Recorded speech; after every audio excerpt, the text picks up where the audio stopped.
Subscribe करें और bell दबाएं ताकि कोई खबर रह न जाए।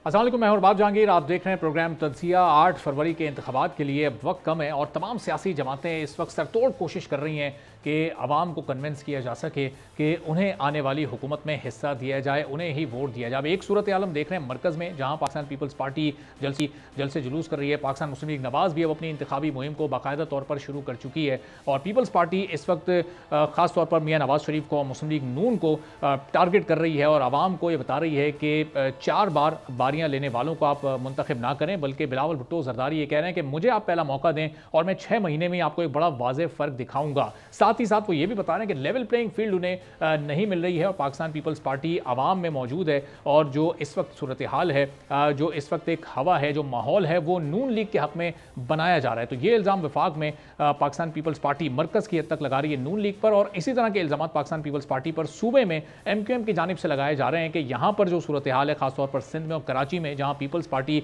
बड़ी तादाद में सीट्स लेने के दावे कर रही है, तो वहाँ पर MQM ये बता रही है कि यहाँ पर जो एक माहौल बनाया जा रहा है, जो फिज़ा कायम की जा रही है, वो पीपल्स पार्टी के हक में की जा रही है और इसीलिए सीट एडजस्टमेंट्स करनी पड़ रही हैं इस वक्त न सिर्फ MQM पाकिस्तान को, बल्कि उनके साथ साथ मुस्लिम लीग नवाज़, GDA और जितनी जमातें यहाँ पर पाकिस्तान पीपल्स पार्टी के खिलाफ इलेक्शन लड़ती हैं, अब ये सीट एडजस्टमेंट्स किस हद तक कामयाब हो रही हैं। आने वाला सियासी मंजरनामा क्या होगा, कौन सी जमात कितनी कामयाब होगी, सिंध के अवाम पीपल्स पार्टी को मौका देंगे या फिर रिजेक्ट करेंगे, और फिर मरकज़ में क्या सूरत हाल बनेगी, इसी पर प्रोग्राम के सेगमेंट में गुफ्तगू करेंगे।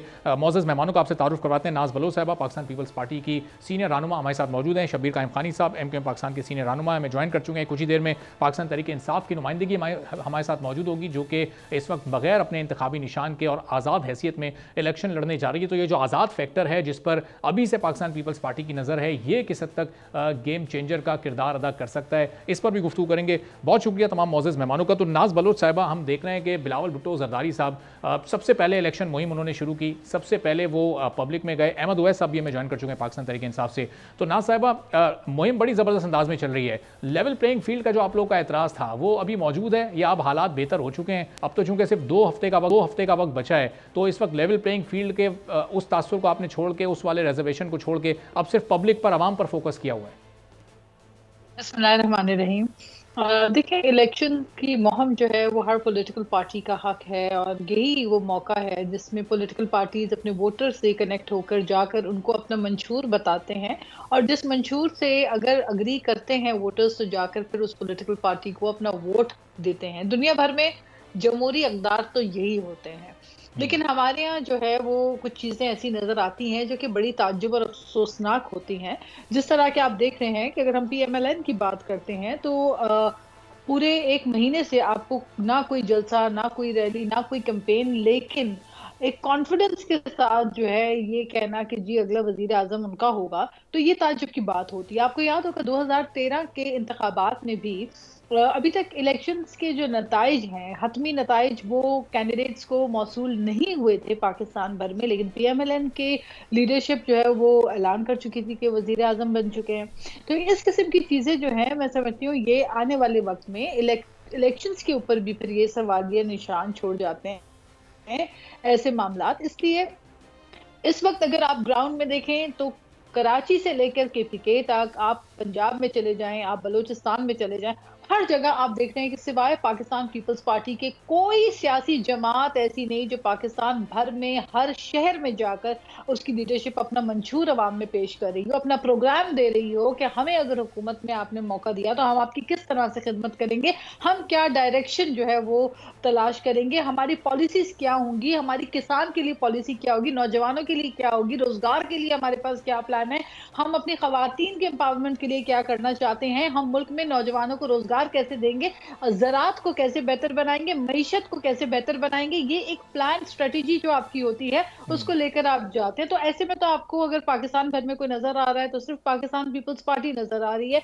और इस यकीन के साथ हम निकल के मुहिम कर रहे हैं कि हमें पता है कि अवाम जब अपना फैसला करती है, जब वोटर इलेक्शन के दिन बाहर निकलता है तो बहरहाल उसी का असर होता है। और ये दूसरी जमातें हैं, सबको अपना इख्तियार है। मैं समझती हूँ ये टाइम है कि हर पॉलिटिकल पार्टी अपनी स्ट्रेंथ जो है उसको शो करती है। बहुत सारी सियासी जमातें जो 5-5 साल अवाम में नजर नहीं आई, उनको भी हम देख रहे हैं कि जो है अब वो बड़े बड़े बयानात दाग रहे हैं, बड़े बड़े बयानात दे रहे हैं। तो वो उनका हक है, वो उनका तरीका है, ये सियासत है। हम तो अवाम में पहले भी मौजूद थे, आज भी मौजूद हैं। और हमारा तो पाकिस्तान पीपल्स पार्टी का तो ये क्रेडिट जाता है कि इस पॉलिटिकल पार्टी वाहिद पाकिस्तान की वो पॉलिटिकल पार्टी है जिसकी लीडरशिप ने अपनी जानों की कुर्बानियां दी इस सरजमीन के लिए और इसी मुल्क के साथ वफादारी निभाई। और लेकिन नाज़र भाई, ये इलेक्शन कैंपेन की जो बात है, इलेक्शन लिए कैंपेन तो अब तमाम ही सियासी जमातें कर रही हैं। आप लोगों ने पहले थोड़ा जल्दी इसका आगाज़ किया, नून लीग ने और बाकी जमातों ने थोड़ा ताख़ीर से शुरू की। लेकिन जो नून लीग को ये एक लाडले वाली टर्म से पुकारा जा रहा है, एक इस्तेलाह इस्तेमाल की जा रही है लाडला प्लस, इसकी बुनियाद क्या है? ये क्या कुछ ऐसे हक़ाइक़ आपके सामने हैं, कुछ ऐसे शवाहिद आपके सामने मौजूद हैं जिसकी बुनियाद पर ये इल्ज़ाम लगाया जा रहा है कि उनके लिए एक बड़ी खामोशी के साथ एक फ़ज़ा बनाई जा रही है, छोटी जमातों को उनसे मिलवाया जा रहा है, नंबर्स पूरे करवाए जा रहे हैं? देखिए, ये वो तासुर होता है जो इलेक्शन से पहले किसी न किसी सियासी जमात को अक्सर हमारे यहाँ रवैया एक यही देखा हमने कि पहले पीटीआई जो है वो ये एक इम्प्रेशन और एक ऐसा तासुर देती थी कि पीटीआई जो है वो एक फेवरेट पॉलिटिकल पार्टी है, अवाम की हो ना हो, लेकिन वो एक तासुर देती थी कि उनको बहुत सपोर्ट हासिल है, एक पेज, न्यूट्रल और ये अंपायर, ऐसे जो है वो तकारीर करके टैग करके अपने साथ इदारों को हमेशा पीटीआई ने जो है सियासत करने की कोशिश की, लोगों को एक इंप्रेशन देने की। मैं समझती हूँ और पाकिस्तान पीपल्स पार्टी समझती है कि हमारे जो मुल्की इदारे हैं वो 22 करोड़ अवाम के इदारे हैं, वो हम सब के लिए उतने ही मुअज़्ज़ज़ इदारे हैं जितना कि एक सियासी जमात को अपने साथ टैग करके जो है पॉलिटिसाइज नहीं करना चाहिए। और चूंकि इदारे खुद अपना काम कर रहे हैं और उनको अपना काम करने की स्पेस मिलनी चाहिए और वो अपना काम अपने अंदाज से करें, जो कि मैं समझती हूँ कि हर सियासी जमात चाहती है। लेकिन अफसोस की बात यह है कि कुछ सियासी जमातें टैग करना शुरू कर देती हैं अपने आप को और लोगों को इंप्रेशन देती हैं कि हमें कोई ज्यादा एक्स्ट्रा ऑर्डिनरी सपोर्ट हासिल है, लेकिन हकीकत में तो इलेक्शन का दिन ही तय करता है कि किस सियासी जमात को कितना वोट पड़ा है। तो ये तासुर देना, ये इंप्रेशन देना, ये पीटीआई ने जो इंप्रेशन दिया और आपने देखा कि हमारे इदारों ने बार बार आके उनको कहना पड़ा, उन्हें प्रेस कॉन्फ्रेंसेस करके कहना पड़ा कि भाई हम पूरे पाकिस्तान 22 करोड़ अवाम के इदारे हैं, हम कोई पीटीआई के नहीं सिर्फ इदारे, हम पूरे पाकिस्तान के इदारे हैं, पाकिस्तान है तो हम हैं। तो ये जो सियासी जमातों का एक अलमिया है कि जो है वो अपनी बुनियाद के ऊपर तो नहीं सियासत करते, वो अपनी अचीवमेंट्स तो अवाम को बताते नहीं है। तो ये तरीका सियासत दुरुस्त नहीं है। वोट आप अवाम के पास जाएं, गली कूचों में, सड़कों में लोगों के पास जाकर उनको अपना मंशूर, अपना पैगाम पहुंचाएं, वो काम तो आपको पीपल्स पार्टी के अलावा कोई पार्टी नजर नहीं आ रही। ठीक है, अब ये बाकी पार्टियां क्यों ये काम नहीं कर रही हैं, खासतौर पर पाकिस्तान तहरीक इंसाफ और नून लीग ने ताखीर से क्यों शुरू किया, ये भी अपनी जगह पर एक पॉइंट है। लेकिन एमक्यूएम पाकिस्तान ने अभी 2 रोज़ पहले बागी जिना में शब्बीर कायम खानी साहब जलसा किया, उसमें अच्छे खासा एक आपने क्राउड जमा किया। अगर तो पब्लिक में आपकी सपोर्ट है और जिस तरह आप उसको कह रहे हैं कि वो एक बड़ा जलसा था और कामयाब जलसा था भी बिलाशुबा, तो फिर दूसरी सियासी जमातों से इलेक्शन से पहले आपको हाथ मिलाने की, सीट एडजस्टमेंट्स की क्यों ज़रूरत पड़ रही है? आज ही मुस्तफ़ा कमाल साहब का बयान सामने है कि एन 242 आप लोग शहबाज शरीफ को दे रहे थे, उन्हें कोई एतराज़ नहीं था, तो फिर क्यों इस तरह की एडजस्टमेंट्स कर रहे हैं जहां पर खुद आप अपने आप को स्ट्रॉन्ग समझते हैं और आपका स्ट्रॉन्ग होल्ड है? बिस्मिल्लाह। देखिए जी, आपने कहा कि परसों जो जलसा किया और एमक्यूएम बहुत बड़ा पावर शो किया है। अच्छा, पहले तो एमक्यूएम पे इल्जाम लगते रहे कि एमक्यूएम जबरदस्ती गन पॉइंट के ऊपर लोगों को जमा करती है। अल्हम्दुलिल्लाह तो ऐसी वाकयात भी रूनुमा नहीं हुए और ऐसी कोई बात भी नहीं है। उसके बावजूद भी लाखों लोगों का जमा हो जाना, कराची के बागी जिना जो सबसे बड़ा ग्राउंड है, मुख्तलिफ पार्टी इस ग्राउंड में जलसे करती रही हैं, लेकिन इस जलसे को महदूद करती हैं, वो लिमिटेड मतलब उसमें शामिल लगाकर वो जलसे करती है। लेकिन एमक्यू ने पूरे ग्राउंड में जलसे किया, खुद आपकी मीडिया के कैमरा पे आपने इसको दिखाया और तमाम मुबसरीन और सीनियर एंकर्स ने भी उस पर तबसरा किया है। तो ये तो तय हो गया कि अब कराची की अवाम किसके साथ है। अच्छा, बात ये कि मेरी बहन फरमा रही थी कि पाकिस्तान पीपल्स पार्टी, जो कि हर पॉलिटिकल पार्टी को हक है जाने का, उसका राइट है, वो अवाम में जाए अपने मंशूर को लेकर। तो पाकिस्तान पीपल्स पार्टी के मंशूर तो जाहिर है रोटी कपड़ा और मकान है। अच्छा, पाकिस्तान के कयाम को तकरीबन 76 साल हो गए। पाकिस्तान के कयाम के फौरन बाद यानी कि 20 साल बाद ये पार्टी बन गई थी इसकी उम्र भी कम से कम 55-56 साल है पाकिस्तान पीपल्स पार्टी की। इन 55-56 साल में जो पाकिस्तान पीपल्स पार्टी का नारा है, रोटी और मकान का, के आज आप आगे देख लें, ये नेशनल पार्टी पूरे पाकिस्तान की पार्टी कहलाती है, पूरे वफाक की पार्टी। तो आप सुबह की बात तो छोड़ें, सुबह सिंध की भी बात छोड़ दें, खाली मैं लाड़काना डिस्ट्रिक्ट की बात करता हूँ जो बेस्ट करती है। लाड़काना डिस्ट्रिक्ट जो मैं समझता हूँ कि पूरी दुनिया में मशहूर है, शहीद मोहतरम जनाब जुल्फ़िकार अली भुट्टो के नाम से और शहीद मोहतरमा बेनज़ीर भुट्टो रानी के नाम से ये शहर पहचाना और जाना जाता है पूरी दुनिया के अंदर। आप खाली लाड़काना की सूरत हाल को जाके देख लें, आया कि वहाँ की जो गरीब आवाम है, क्या उनको रोटी मिल गई है, क्या उनके तन पे कपड़ा है, क्या उनको मकान मिल गया है। तो ये बात तो आप खैर जाने दें, छोड़ दें कि लोग अभी अब तो लोग बाशऊर हैं और सोशल मीडिया के दौर है। कैंपेन जरूर आप चलाएं, सबको एक हक है, लेकिन ये बात हम लोग इस वक्त फील्ड में मौजूद है।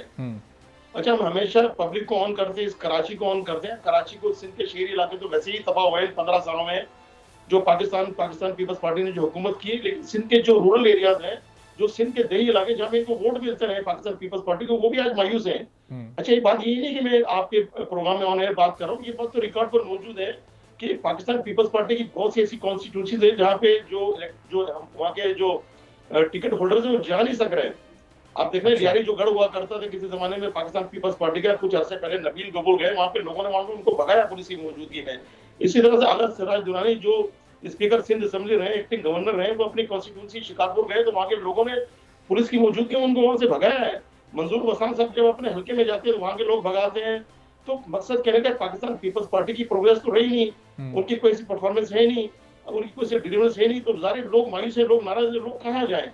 तो पॉलिटिकल पार्टियों के चेहरे भी आवाम ने देखे। मैं एमक्यू की बात करूं तो एमक्यू ने हमेशा आवाम में के दरमियान में रह के आवाम के बुनियादी जो मसाइल उनको हल करने की भरपूर कोशिश की है, और हम तो इंसानियत की खिदमत पर हम यकीन रखते हैं। कोई तासुब चलें, अब ये जो चंद हलकों की आप बात कर रहे हैं और चंद पीपल्स पार्टी के सियासतदानों की आप बात कर रहे हैं, ये वाकयात क्यों हो रहे हैं, और फिर लाड़काना अभी तक एक मॉडल शहर या मॉडल स्टेट क्यों नहीं बन सका? शबीर साहब जरा मौका दीजिएगा, जरा मौका दीजिएगा, क्योंकि अहमद उवैस आपकी तरफ भी जाने, लेकिन उससे पहले मैं नाज बलू साहिबा को मौका दे दूं। नाज साहिबा, अगर ये इस पर आप रिस्पॉन्ड करना चाह रही हैं कि जो वाकयात लोगों के साथ हुए, नबील गबूल साहब के साथ, आगा सिराज दुरानी साहब के साथ, मंजूर वसान साहब के साथ, तो इस पर भी आप अगर कोई जवाब देना चाह रही हो। फिर जो लाड़काना की सूरत हाल इस वक्त बता रहे हैं शबीर कायम खानी साहब, तो वो सबके सामने है। 15 साल हो गए पाकिस्तान पीपल्स पार्टी को सिंध में लगातार हुकूमत करते हुए।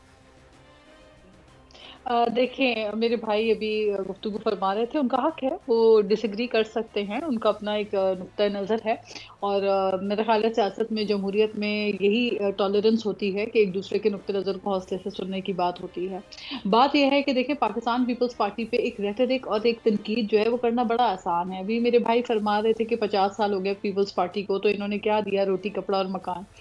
जब जुल्फ़िकार अली भुट्टो की 70 की दहाई में जब वो वज़ीर आज़म थे, तो उन्होंने शहर कराची की बात कर लेते हैं मेरा ख्याल है पहले तो, क्योंकि एमक्यूएम तो कराची तक ही महदूद है, तो कराची से शुरू कर लेते हैं। तो कराची शहर के अंदर लेबर स्क्वायर पाकिस्तान पीपल्स पार्टी ने दिया, लांढी में लेबर स्क्वायर पाकिस्तान पीपल्स पार्टी ने दिया, ये सेची जो सिंध सोशल सिक्योरिटी का जो इदारा है, ये इस्टेब्लिश शहीद जुल्फ़िकार अली भुट्टो ने किया। रोजगार लोगों को देना, मजदूर और किसान की आवाज बनना, पीपल्स पार्टी ने हमेशा अपनी प्रायोरिटी रखा इस बात को। आप NICVD का इदारा देख लें, हेल्थ के शोबे में, वो पाकिस्तान पीपल्स पार्टी ने दिया। मुफ्त सेहत की सहूलत पाकिस्तान पीपल्स पार्टी की क्रेडिट में जाता है। सखर में NICVD पाकिस्तान पीपल्स पार्टी ने दिया। कैडेट कॉलेजेस जो है नवाबशाह में पाकिस्तान पीपल्स पार्टी ने बना के दिए। BISP प्रोग्राम खवातीन को एम्पावरमेंट का पाकिस्तान पीपल्स पार्टी ने करके दिया। अगर आप पाकिस्तान पीपल्स पार्टी की बात करते हैं, एनर्जी सेक्टर में थर कोल प्रोजेक्ट पाकिस्तान पीपल्स पार्टी, शहीद मोहतरमा बेनज़ीर भुट्टो का वो ख्वाब जो 1990 में, जो उन्होंने 90 की दहाई में जो ख्वाब उन्होंने देखा, उसको पूरा पीपल्स पार्टी ने किया। तो काम की जहां तक बात है, तो कारकर्दगी की आप बात करेंगे, मैं आपको लिस्ट गिनवा दूंगी, लिस्ट बेशुमार बहुत लंबी तादाद है, लेकिन इस बात में कोई शक नहीं कि शहर कराची जो है वो लगभग 3 करोड़ की आबादी का शहर है। मेरे भाई अभी बात कर रहे थे, मैं भी कराची शहर की जो है रिहायशी हूँ, यहीं पैदा हुए पले बड़े, यहीं पर तालीम हासिल की, इस शहर के चप्पे चप्पे से वाकिफ है। 2013 के इंतखाबात कराची शहर से लड़ी हूँ, मुश्किल हालात थे, बहुत खौफनाक हालात थे, लेकिन उसमें भी कराची में इलेक्शंस लड़के मैंने गली गली जाके कैंपेन की। तो हम अवाम के दरमियान जाते हैं और देखते हैं, तो अवाम हमें आगे से यही कहती है कि अगर रोजगार मिलता है तो पीपल्स पार्टी के दौरे हुकूमत में मिलता है, अगर तरक्की होती है तो पीपल्स पार्टी, CPAC पाकिस्तान पीपल्स पार्टी का ख्वाब था, पाकिस्तान पीपल्स पार्टी का मंसूबा था। और जो BISP प्रोग्राम है वो सिर्फ पीपल्स पार्टी के वर्कर्स और खवातीन के तक महदूद नहीं है मेरे भाई, पूरे पाकिस्तान की खवातीन जहां जहां उनको ठीक है ना साहब, ये लंबी लिस्ट आपने अपनी अचीवमेंट्स की गिनवा दी है। आप शब्बीर साहब इस पर रिस्पॉन्ड करना चाह रहे हैं? अहमद उवैस साहब मैं एक बात मुकम्मल कर लें जरा ना साहब, मुकम्मल कर लूं। जी बिल्कुल, देखिए हमें एक हौसला होना चाहिए। और बिल्कुल मैं MQM जो है एक सियासी जमात है, MQM पाकिस्तान, और उनके डेफिनेटली उनके वोटर बैंक है, उनका अपना हल्का है और उनकी अपनी एक सियासत हमेशा रही है और आगे जो सियासत है वो पहले की हट के है। तो ये अच्छी बात है कि अमन के लिए जो है काम करना, शहर के लिए जो है आगे बढ़ के सियासी जमातें सब आगे बढ़ के आए। तो मैं समझती हूँ पाकिस्तान पीपल्स पार्टी ने हमेशा ये कोशिशें भी की, काम भी किया, और मिलकर ही काम करने का मकसद सियासत होता है और एक दूसरे की एक्सेप्ट करना हकीकत को, ये एक मैं समझती हूँ। और इस दौरान MQM होती है, लड़काना में लोग हमें किसी वक्त MQM पीपल्स पार्टी की इत्तेहादी भी रही है और इस जी ना साहब मैं वापस आपकी तरफ जरा आता हूँ। किया है, कोई खिदमत की है तो वोट पड़ता है ना मेरे भाई। लाड़काना में खिदमत की है तो सखर में वोट पड़ता है। हाँ, नाराज होते हैं वोटर कभी कभी, अपने कैंडिडेट से नाराज होते हैं, खफा होते हैं, लेकिन फिर वो कैंडिडेट अपने वोटर को मना भी लेते हैं। ठीक है, अब ये पीपल्स पार्टी अगर डिलीवर नहीं कर पा रही अंदरूनी सिंध में तो फिर ये वोट्स क्यों मिल रहे हैं, जरा ये सवानी साहब के सामने भी रखेंगे। लेकिन अहमद उवैस साहब, ज़ाहिर कराची में पाकिस्तान तहरीक इंसाफ भी एक बड़ी स्टेक होल्डर जमात थी और 2018 में बड़ी आप लोगों ने कामयाबी हासिल किया। वो डिबेटेबल है कि आपकी जितनी भी अपोजिशन की जमातें वो कहती हैं कि उनकी सीट्स थी, MQM की सीट्स को लेकर पाकिस्तान तहरीक इंसाफ को दिया गया। कैंपेन किधर है आप लोगों की, न सिर्फ कराची में बल्कि अगर पूरे मुल्की सतह पर भी बात कर लें तो इस वक्त सिर्फ 14, 15, 16 दिन का वक्त रह गया है और पाकिस्तान तहरीक इंसाफ का कोई जलसा, कोई कॉर्नर मीटिंग, कोई इस तरह की एक्टिविटी होती हुई हमें नजर नहीं आ रही।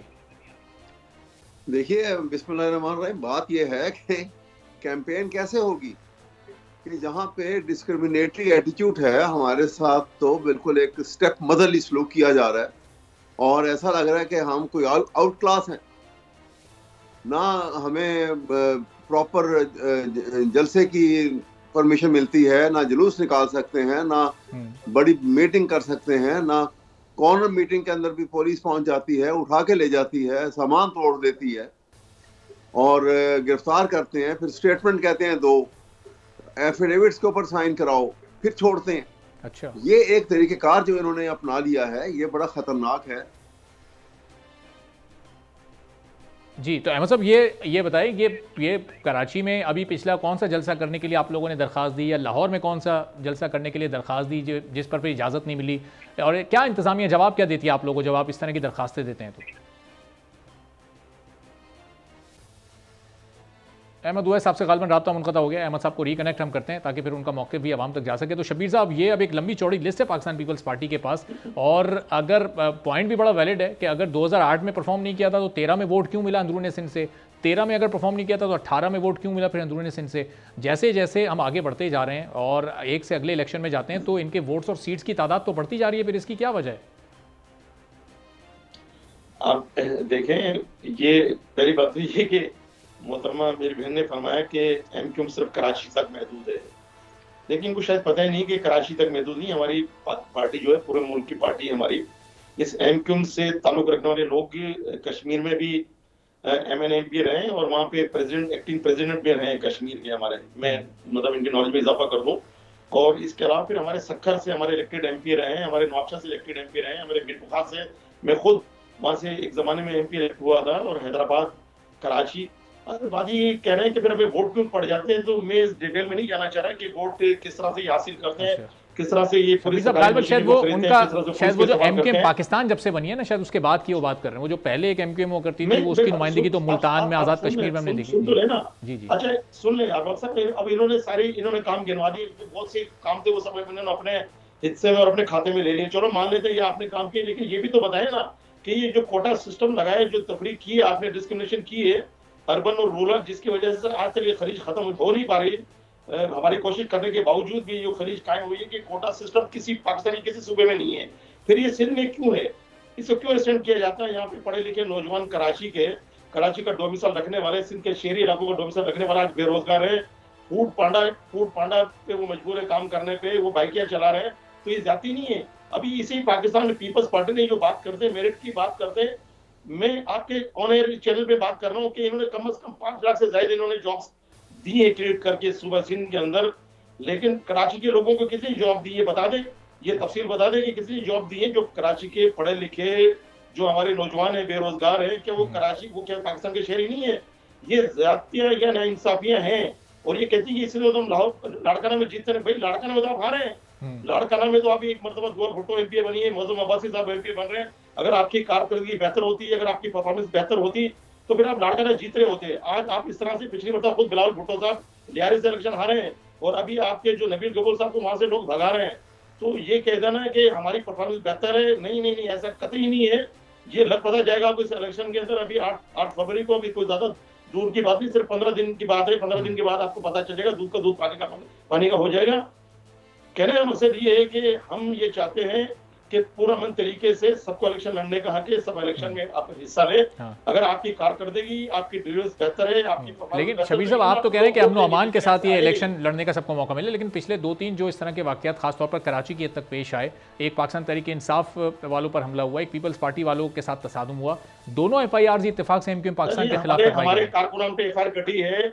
हमारे महमूदाबाद के हमारे झंडे उतारे गए हैं, सईद गनी साहब के हल्के के अंदर पाकिस्तान पीपल्स पार्टी के बड़े बड़े होर्डिंग लगे हुए, बड़े बड़े पैनाफ्लेक्स लगे हुए। सिर्फ एमक्यूएम के साथ ऐसा हो रहा है क्योंकि इस वक्त पाकिस्तान पीपल्स पार्टी के ही लगाए हुए लोग हैं, अफसरान हैं, वही लोग जो उसको इस्तेमाल कर रही है। पाकिस्तान पीपल्स पार्टी उन पुलिस को इस्तेमाल कर रही है, सरकारी मिशन को इस्तेमाल करके वो ताकत के बलबूते के ऊपर, लेकिन वो दो शहर गुजर चुका है।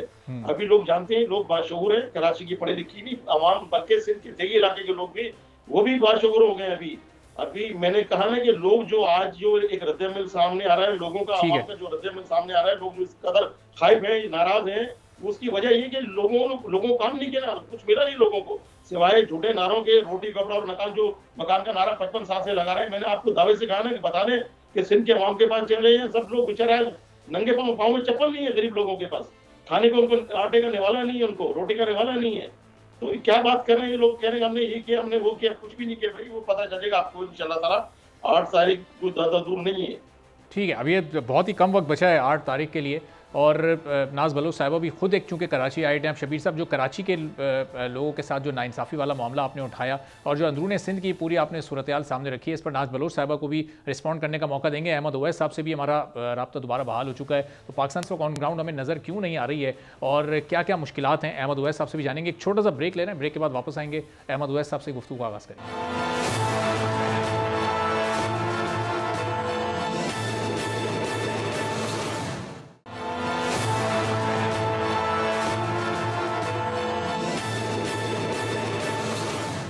एक बार फिर आपको प्रोग्राम में खुशामदीद कहेंगे। पाकिस्तान पीपल्स पार्टी से नाज बलोच साहबा, एमक्यूएम पाकिस्तान से शबीर गायम खानी साहब और पाकिस्तान तहरीक इंसाफ से अहमद ओवैस साहब हमारे साथ मौजूद हैं। अहमद साहब, ब्रेक से पहले भी आपने गुफ्तगू अपनी शुरू की थी, तो ये क्या सिलसिला है आपकी कैंपेन का? आप कहाँ पर आप लोगों ने दरखास्तें दी, कहाँ आप जलसा करना चाहते थे और क्यों पुलिस आती है और आप बता रहे हैं कि आपके लोगों को पकड़ लिया जाता है? इसकी वजूहत क्या है?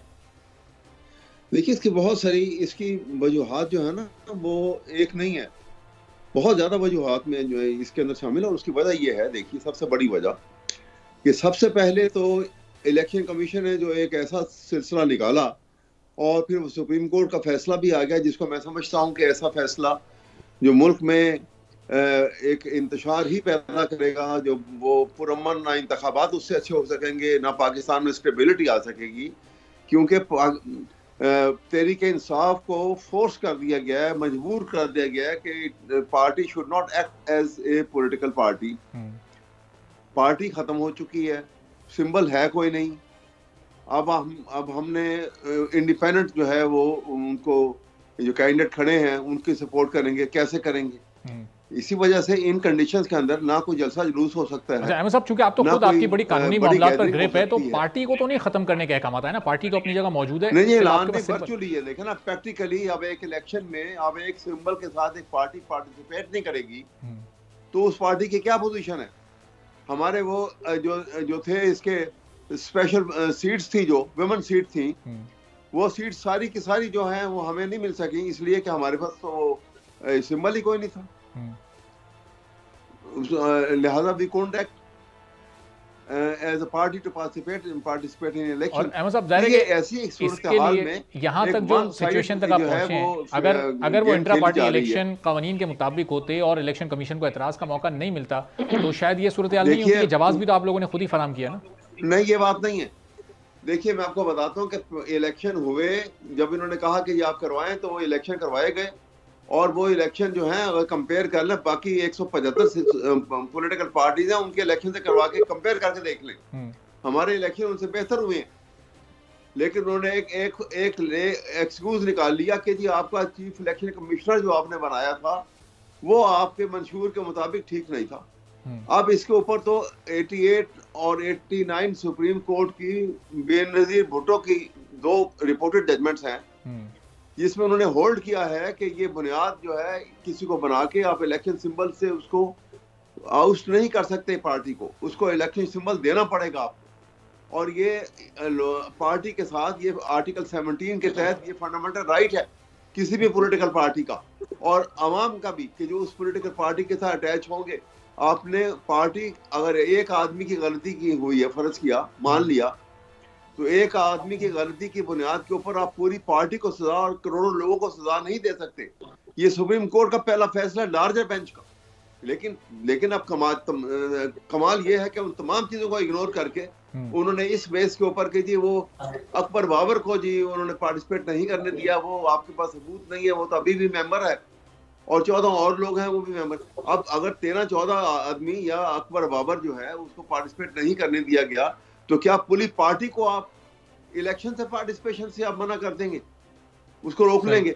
इसका तरीका ये था, होना चाहिए था कि आप इलेक्शन में पार्टिसिपेट करें और सून आफ्टर द इलेक्शन आप जनरल इलेक्शन करवाएं, अपने इंटर पार्टी इलेक्शन, उसमें इन लोगों को भी पार्टिसिपेट करने का हक दें। तो नाज बलूच साहब, अब ये जो इस वक्त सूरत हाल पैदा हुई है, अब आप देखें 3 बड़ी पार्टियां थी, पीपल्स पार्टी, नून लीग और पाकिस्तान तहरीक इंसाफ। अब अगर पाकिस्तान तहरीक इंसाफ के बल्ले का निशान ही नहीं है और आज़ाद हैसियत में लोग इलेक्शन लड़ रहे हैं तो फिर बाद में हॉर्स ट्रेडिंग वाली भी सूरत हाल पैदा हो सकती है। इनके आज़ाद उम्मीदवारों को जो बड़ी जमातें होंगी अपनी अपनी तरफ खींचने की कोशिश करेंगी, तो ये मुकाबले की फ़ज़ा होगी। एक तगड़ा मुकाबला अब आपको आने वाले इलेक्शन में नज़र आ रहा है जब एक पार्टी अपने इंतखाबी निशान से ही महरूम है। देखिए, पहले तो मैं शबीर कायम खानी साहब के बात का थोड़ा सा जवाब देना चाहती हूँ कि उन्होंने जो बात कही कि कराची के डोमिसाइल रखने वालों को नौकरियां नहीं मिलती, ये बात बिल्कुल गलत है और मैं बिल्कुल इस बात के ऊपर एग्री नहीं करती। क्योंकि कराची, आप वाटर बोर्ड में चले जाएं, आप लोकल गवर्नमेंट में चले जाएं, आप तमाम इदारों, आप हमारे साथ चलें, सिंध सेक्रेटेरिएट का जाके विजिट करें। वहाँ हमारे कराची के पढ़े लिखे नौजवान जो है वहाँ पे बड़े बड़े ओहदों पर माशाल्लाह फाइज हैं और अच्छा काम कर रहे हैं, खिदमत करते हैं। तो ये तासुब की बुनियाद पे कभी पाकिस्तान पीपल्स पार्टी ने सियासत न की है, ना हम करना चाहते हैं। मेरा खुद ताल्लुक कराची शहर से और कराची में आपको पूरा पाकिस्तान समाया हुआ नजर आता है। यहाँ पे उर्दू बोलने वाले हों, बलोच हों, सिंधी हों, पठान हों, सब आपको मिलकर नजर आते हैं और मिलजुल के ही ये कराची का अपना एक हुस्न है। ये बहुत मुनफरिद एक शहर है जहाँ पे पूरा पाकिस्तान बसता है। तो तासुब की बुनियाद के ऊपर ना पीपल्स पार्टी ने कभी सियासत की है और ना हम कभी डिस्क्रिमिनेशन पे यकीन रखते हैं कि कराची के लोगों को खुदा न खास्ता हम जो है महरूम रखें नौकरियों से और इन चीजों से। ये पीपल्स पार्टी की सोच हरगिज नहीं है। दूसरी बात मैं आपको ये बताऊं, जहां तक आप बात करें इलेक्शंस का, बिल्कुल देखिए 9 मई का जो वाकया है वो पीटीआई के लिए एक ऐसा एक जो है वो स्याह दाग है कि जो उन्होंने रियासती इदारों के ऊपर जिस तरह से हमलावर होकर, ये कौन थे जो झंडे सरों पे लहरा के और जाके ताबड़तोड़ हमले कर रहे थे। जब एक सियासी जमात खुद को रियासत से बालातर समझना शुरू हो जाए, रिट ऑफ द स्टेट को चैलेंज करना आप शुरू कर लें, तो ये तो पोलराइजेशन और हेट पॉलिटिक्स की इंतहा होती है। इसके बाद तो फिर बचता क्या है? फिर तो खुदा ना खास्ता खाना जंगी की तरफ मुल्क जाते हैं और जो मुल्क खाना जंगी की तरफ जाते हैं उनका आपने हाल भी देखा है। तो अल्लाह रहम करे पाकिस्तान के ऊपर। हमें अपने मुल्क को अमन और अमान का गहवारा बनाना है। नफरत, शरंगेजी की सियासत से जो है कुछ हासिल वसूल नहीं होता। ये सब सियासी बातें अपने शऊर में जाती हैं इस बात को, तो अपने वर्कर्स को, अपने वोटर्स को पुरअमन रहने का और नफरत की सियासत के खिलाफ सियासत करने की तरगीब हर सियासी जमात के लीडर का फर्ज है। जो लोग इन्वॉल्व थे या इनडायरेक्टली भी इन्वॉल्व थे, उनके खिलाफ कार्रवाई हो और जल्द से जल्द उनको सजा भी दी जाए उस इन्वॉल्वमेंट की या उस साजिश की। लेकिन जो लोग इन्वॉल्व नहीं थे उन्हें तो फिर भी आजादी होनी चाहिए। हाँ नहीं, मैं बिल्कुल आपको इसका जवाब दे रही हूँ। देखिए, इंतखाबी निशान जो है वो अलॉट ना करना एक पॉलिटिकल के लिए एक बहुत ही लम्हे फिक्रिया होता है और डेफिनेटली परेशानी की बात होती है, क्योंकि एक सियासी जमात के पास जब सिंबल ही नहीं है तो किसी एक सिंबल की बुनियाद पे लोग एक पार्टी को आइडेंटिफाई करके वोट करते हैं। लेकिन ये कसूर किसका है? क्या हमने पीटीआई को कहा था कि अपने मंशूर के मुताबिक इलेक्शंस ना कर? अगर ये अपने मंशूर के जो मैनिफेस्टो है 2013 में रिव्यू हुआ था पीटीआई का कॉन्स्टिट्यूशन, और उसके बाद नया दोबारा कॉन्स्टिट्यूशन बना था, फिर 2013 में पीटीआई के इंतखाबात उसी के मुताबिक इन्होंने करवाए, उसमें भी कुछ इश्यूज बहरहाल रहे, लेकिन प्रॉपर रीजनल इलेक्शन करा के फिर नेशनल लेवल के ऊपर ऐवान इकबाल में लाहौर में इलेक्शंस हुए। अब इन्होंने अगर अपना इलेक्शन बर वक्त नहीं कराया और इलेक्शन कराने का तरीकाकार अपने ही कॉन्स्टिट्यूशन के मुताबिक करेंगे, तो फिर आप मुझे बताइए, जिसको इनके वकील दिफा नहीं पाए, कोई एक नॉमिनेशन पेपर तक तो नहीं दिखा पाए कि इन्होंने इंटर पार्टी इलेक्शन कराए हैं, तो ये बेज़ाब्तगी इन्होंने खुद ही की ना। ये इसका जिम्मेदार कोई और तो नहीं हो सकता। आज ये बैठकर अगर जिस तरह से किसी को कोई निशान या किसी को कोई निशान मिला है, उसकी वजह एक खुद इनकी अपनी जो है बनज़मी है, इनकी अपनी मिस्टेक है, इनकी अपनी कोताही, नेग्लिजेंस, डिलिबरेट या जो भी आप करें, जो इंटर पार्टी इलेक्शन जिस तरह से इन्होंने कराए, तो उसका जिम्मेदार तो पीटीआई, उसकी जिम्मेदार तो खुद ही है। ठीक है, बहुत सारी खामियां भी इन्होंने छोड़ी और कुछ कानूनी सुकम भी ऐसे मौजूद थे कि फिर ये पूरी सूरत हाल पैदा हुई। शब्बीर कायम खानी साहब, जाहिर है कि पाकिस्तान तहरीक इंसाफ कराची की भी सबसे बड़ी स्टेक होल्डर जमात थी 2018 के बाद। अब जबकि बल्ले का निशान नहीं होगा, एमक्यूएम को ये सूरत हाल कितना फायदा पहुंचाएगी? पीपल्स पार्टी का भी उन सीट्स पर फोकस होगा जहां पहले पाकिस्तान तहरीक इंसाफ ने कामयाबी हासिल की थी। देखिए अरवक साहब, एमक्यूएम कितना फायदा पहुंचेगा? एमक्यूएम को तो हमेशा ही लोग वोट देते रहे, ये अलग बात कि 2018 में मैं उस डिटेल में नहीं जाना चाहती किस तरह पाकिस्तान तहरीक इंसाफ जीती थी या किस तरह उनको जितवाया गया था, और फिर 3.5 साल इन्होंने हुकूमत की इस पाकिस्तान के ऊपर, तब्दीली का नारा लगाकर अवाम को बेवकूफ़ बनाया। 3.5 साल में इनकी परफॉर्मेंस भी सबके सामने है, कुछ भी नहीं किया, तभी तो ये हाल हुआ। खैर बहरहाल, मेरी मोहतरमा बहन नाज बलोच साहब फरमा रही थी कि हमने इतनी जॉब्स वाटर बोर्ड में दी, इतनी हमने केएमसी में दिए, 2-4 डिपार्टमेंट इन्होंने गिनवाए। तो मैं आपके चैनल पे ये बात कर रहा हूँ कि मैं बल्कि चैलेंज कर रहा हूँ कि अगर आपके पास कोई फहरिस्त ऐसी लिस्ट है जो कराची लोग से लगने वाले लोग जॉब पे लगे, तो आप लेकर आए। अगले प्रोग्राम में मैं लेकर आया तो मैं आपको बता दूंगा कि कितने लोग नहीं लगे कराची, किसको आपने लगाया। दूसरी बात ये कि अगर परफॉर्मेंस अगर बेहतर होती तो 15 साल पाकिस्तान पीपल्स पार्टी ने हुकूमत की है ना यहाँ पर। कराची शहर जो कि समंदर के किनारे आबाद है, ये शहर, और आज कराची की अवाम बूंद बूंद को पानी को तरस रही है। मैं इस वक्त भी आपको प्रोग्राम में मैंने ज्वाइन किया स्काइप पे, इस वक्त भी मैं अपने हल्के मेहरान टाउन के इलाके शरीफाबाद से मैं आपसे बात कर रहा हूँ। अब कुछ दिन 2 रोज पहले मुझे कुछ लोग मिले बाहर वहाँ पे हल्के में, इसी रोड के ऊपर। बाखुदा मुझे इतनी तकलीफ हुई, इतना अफसोस हुआ।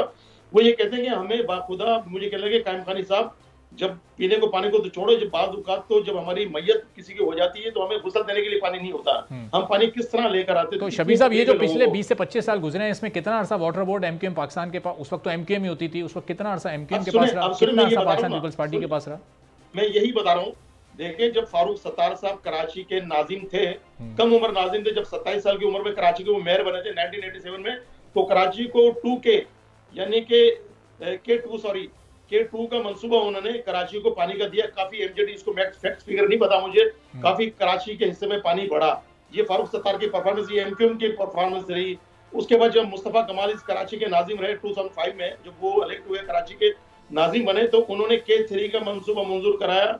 और सिर्फ बल्कि कराची के शहरी इलाकों में नहीं, बल्कि जो लियारी के अलावा फिर बाबा बेट और समंदर की लाइन बिछा के उन्होंने पानी पहुंचाया। अभी K4 का मंसूबा भी एमक्यूएम का रिकमेंड किया हुआ था, जो आज तक पाकिस्तान पीपल्स पार्टी 15 साल से बरसरे इख्तिदार रही।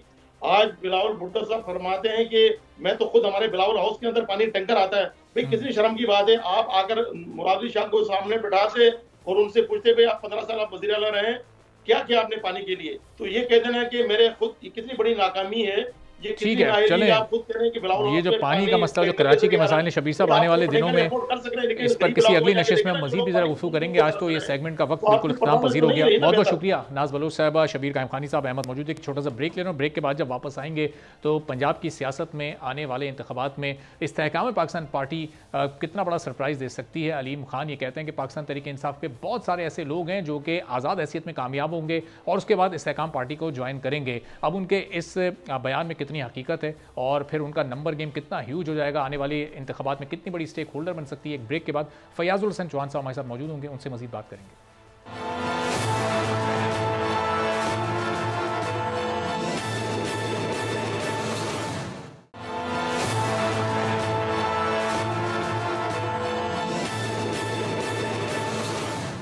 एक बार फिर प्रोग्राम में आपको खुशामदीद कहेंगे। और 8 फरवरी के इंतखाबात के लिए अब जो पंजाब असल बैटल फील्ड है और वहाँ पर हमने इस्तेहकाम पाकिस्तान पार्टी को भी एक नई क़ुव्वत के तौर पर एक उभरती हुई पार्टी की सूरत में देखा।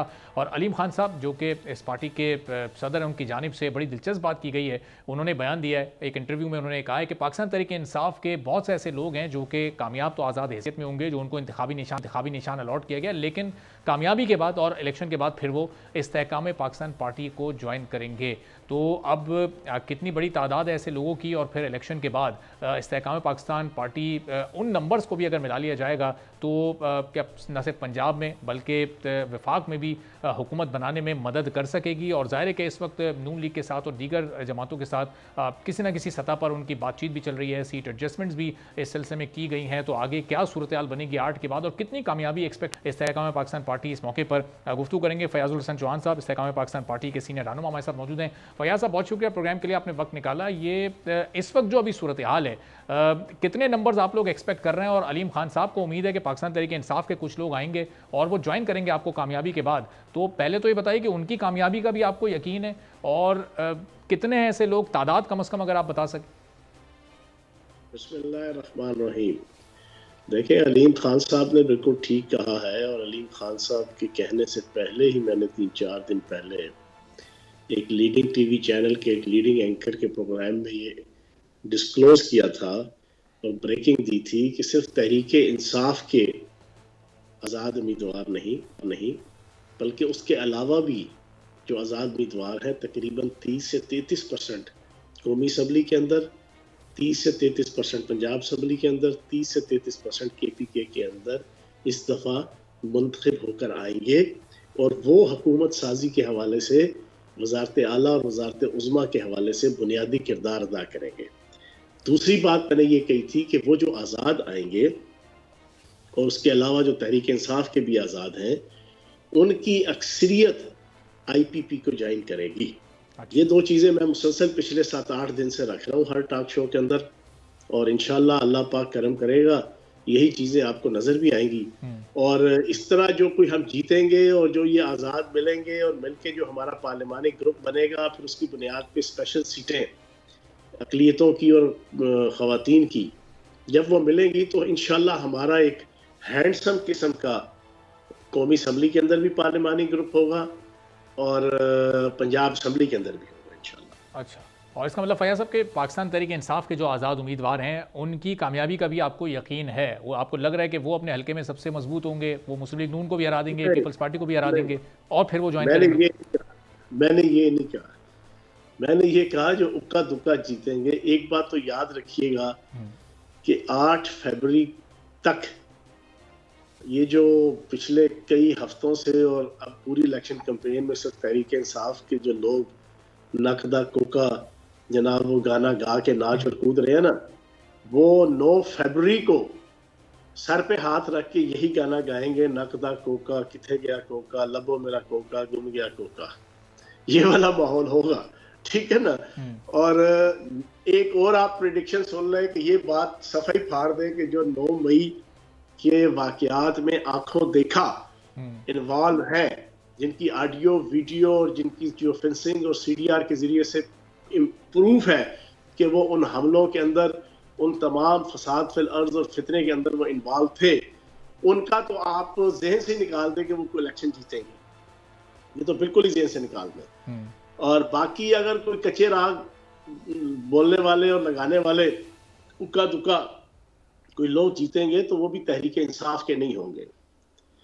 अच्छा, तो फिर चांद साहब, फिर ये इक्का दुक्का लोग अगर जीतेंगे और आपकी तरफ आएंगे तो फिर वो हैंडसम नंबर आपका कैसे बनेगा? अभी क्योंकि आपने कहा कि केपी के नेशनल, आप नहीं समझ रहे बाप साहब, मेरी बात आप नहीं समझे। मैंने कहा तहरीक इंसाफ के अलावा जो तकरीबन 30% आजाद जीतेंगे, तहरीक इंसाफ के तो है ही आजाद ना, अब तो पार्टी तो खत्म हो गई है, पार्टी का तो अब कोई वजूद नहीं है। जिस पार्टी का सिंबल ना हो उसका पार्लिमानी सियासत के अंदर कोई वजूद नहीं होता। अब ये आजाद है।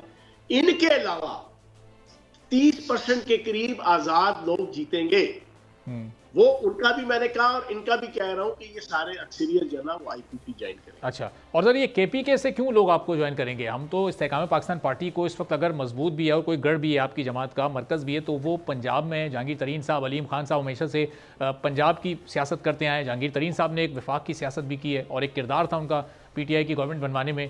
केपीके में लोग आज़ाद हैसियत में अगर कामयाबी हासिल करते हैं तो इस्तेकाम पाकिस्तान पार्टी को क्यों ज्वाइन करेंगे? वहाँ क्या स्टेक है आपको?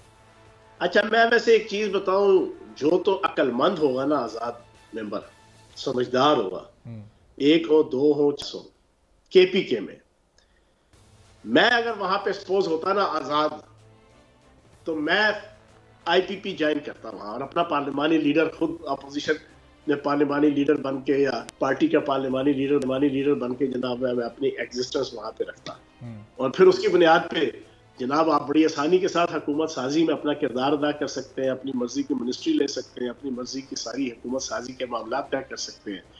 तो इस कंटेक्स्ट के अंदर और इस तनाजुर के अंदर मैं समझता हूं जो केपीके के समझदार आजाद मेंबर्स होंगे वो कोई 2, 4, 6, 10 वो आईपीपी के अंदर भी आएंगे और आईपीपी में आने का उनको बहुत फायदा होगा।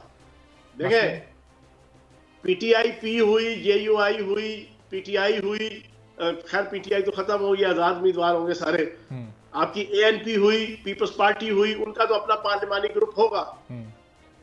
अगर 2, 4, 5, 6, 8 बंदे वहां पर आईपीपी का पार्लिमानी ग्रुप बना लेते हैं तो वो तो बड़ी मजबूत पोजीशन में होंगे। अच्छा, तो फैज साहब, अगर आप आईपीपी में ना होते तो आप कह रहे हैं आप ये करते, लेकिन जब आप आईपीपी में हैं तो आप फिर क्यों केपीके नहीं गए और वहां से उन्होंने क्यों अपने इलेक्शन कॉन्टेस्ट नहीं किया?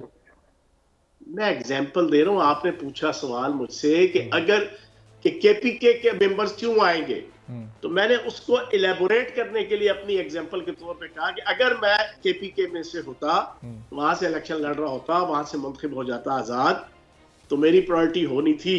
तो ये मेरी तरह और कई समझदार मेंबरान सूबाई असेंबली जो आजाद बनेंगे वो ये सोचेंगे और मैं ये आपके प्रोग्राम के जरिए से उनको एडवाइस दूंगा।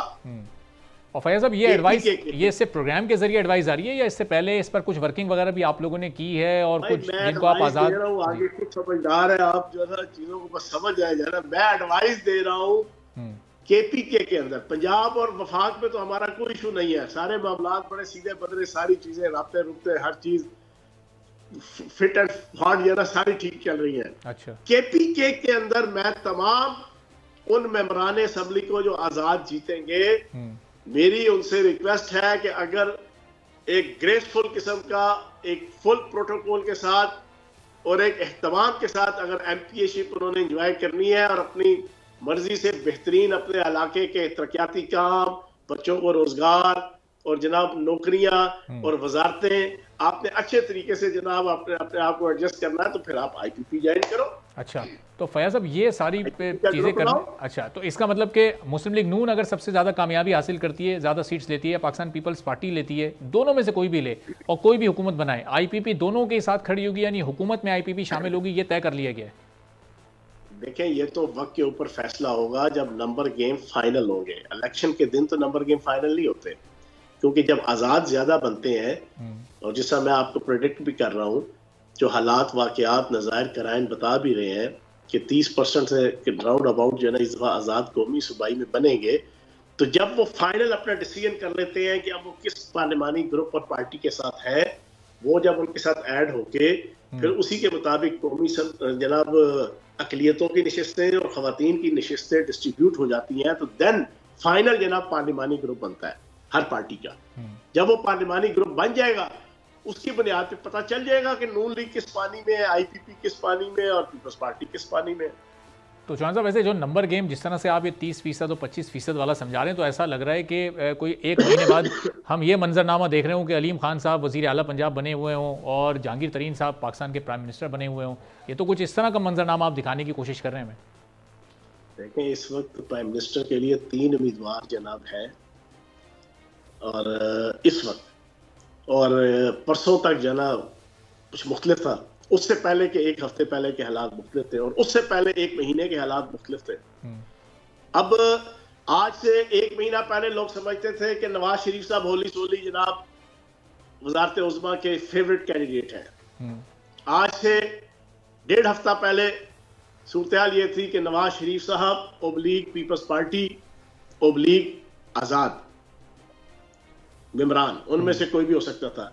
अब पिछले 2 दिन से सूरत ये है कि नवाज शरीफ साहब पीछे हट गए हैं। ये आपके ब्रेकिंग में आपको दे दूं, वैसे कल परसों से मैं मुख्तलिफ टीवी चैनल्स में ये कह चुका हूं। नवाज शरीफ साहब की 2 महीने 3 महीने पहले तक जिद थी कि मरियम नवाज साहिबा को वजीर आला पंजाब बनाया जाए।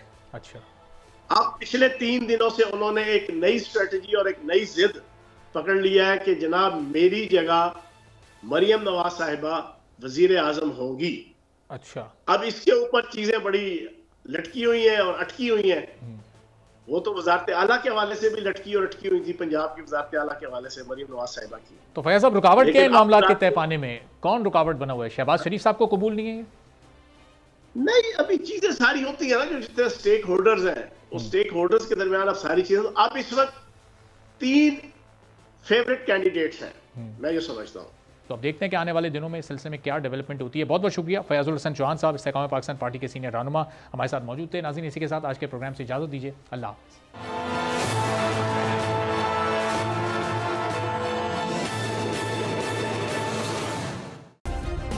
सब्सक्राइब करें और बेल दबाएं ताकि कोई खबर रह न जाए।